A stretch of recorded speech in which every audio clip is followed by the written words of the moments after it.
Ang ating paksa ngayon ay ang pagpapakilala ng isang konsepto na ang pagbabagong nais nating ipalaganap sa lipunan ay ang kolektibong pagbabago.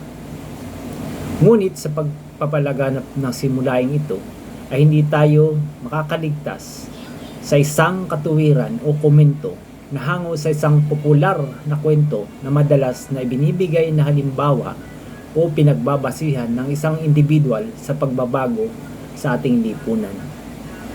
Ito ay hango sa isang Anglican bishop noong circa 1100 AD na nakasulat sa isang nicho sa Westminster Abbey na matatagpuan sa London, United Kingdom.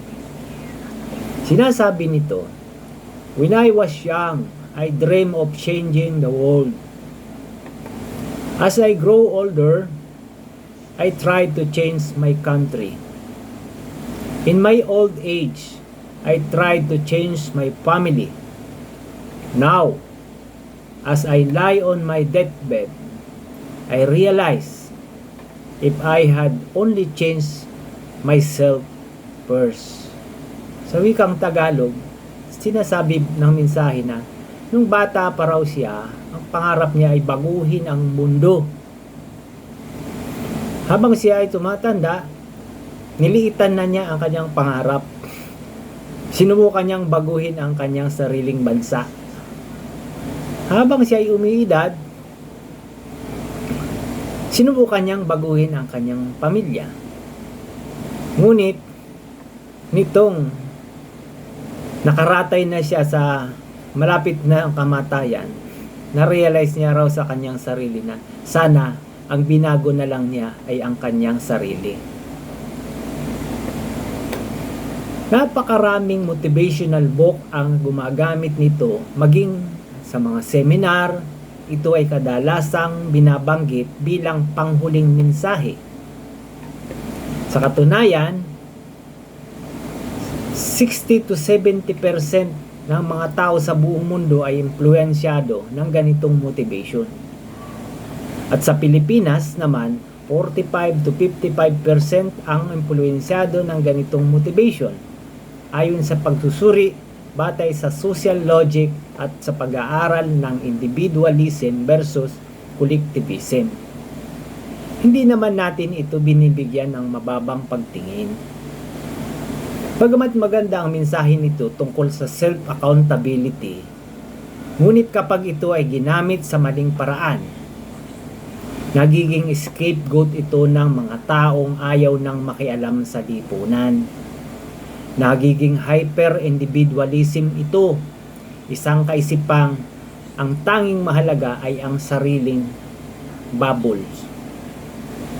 Narito ang ating lantay na counter explanation gamit ang ating phase 8 logic. Una, ang logic scandal ng pagbabago sa sariling lamang. Ang tawag natin doon ay logic scandal. Ang kaisipang baguhin muna ang sarili bago ang mundo ay isang half-truth, hindi ganap. Ang katotohanan, hindi ka pwedeng magbigay ng wala ka, tama na ayusin ang sarili. Ang mali, ang pag-aakalang ang pag-aayos sa sarili ay ang dulo ng tungkulin. Ang ating counter logic dyan, ang isang tao ay bahagi ng isang system. Kung aayusin mo ang isang pako bilang ikaw, sarili mo, kumakatawan, tinutukoy natin isang pako. Pero ang buong bahay, ang lipunan, ay gumuguho dahil sa anay, korupsyon, maling sistema, madadamay pa rin ang maayos na pako. O madadamay ka pa rin na nag-ayos ang sarili mo. Hindi ka makakaligtas. Ang individualismo ay ilusyon ng kaligtasan sa loob ng isang lumulubog na barko. Pangalawa, argument natin, ang maling konsepto ng ipaubaya sa dakilang lumikha. Marami kasi nag-iisip na Ipaubaya natin. Nakasulat niya. Marami ang gumagamit sa pangalan ng Diyos para maging tamad o makasarili. Counter logic. Ang talino, boses at lakas na ibinigay sa atin ng lumikha ay mga tools o algoritmo para kumilos. Ang ipaubaya ang problema ng kapwa sa Diyos habang may kakayahan kang tumulong ay hindi pananampalataya. Ito ay negligence of duty. Yan ang paningin namin dyan ng aming partner AI. Ang sulyap karunungan concept. Ang tunay na pagsamba ay ang paggamit ng ating intellect, talino, isip para ayusin ang nilikha ng Diyos. Ang paradox ng walang tungkulin sa iba. Nasabi ng marami, hindi ko tungkulin ang problema ng iba. Ang ating counter argument dyan ay ganito. Sa isang komunidad, ang problema ng isa ay magiging problema ng lahat. Kung ang kapitbahay mo ay nagugutom at walang trabaho, tataas ang krimen. Kung ang krimen ay tumaas, hindi naligtas ang pamilya mo kahit gaano ka pa kabuting tao. Ang equation, yung individual safety equals collective stability. Hindi mo kayang protektahan ang sarili mo kung ang paligid mo ay nag-aapoy. O ang ating advanced Pinoy perspective, sa halip na ang linear progression, sarili, tapos pamilya, at ang mundo, parang ganon. Unahin ang sarili, pamilya, bago ang mundo. Ang ating framework ay synchronized implementation. Ayusin ang sarili habang ginagampanan ang tungkulin sa iba. Hindi ito kailangang magkahiwalay.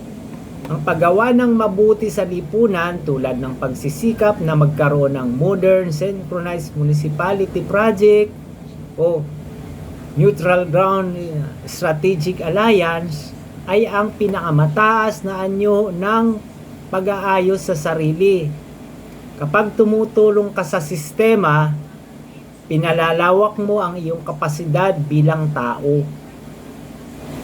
Ang ating counter explanation sa madaling salita, ang taong nagbabago lamang ng sarili ngunit walang pakialam sa katuwiran ng lipunan ay parang taong naglilinis ng sariling kwarto habang nasusunog ang buong building.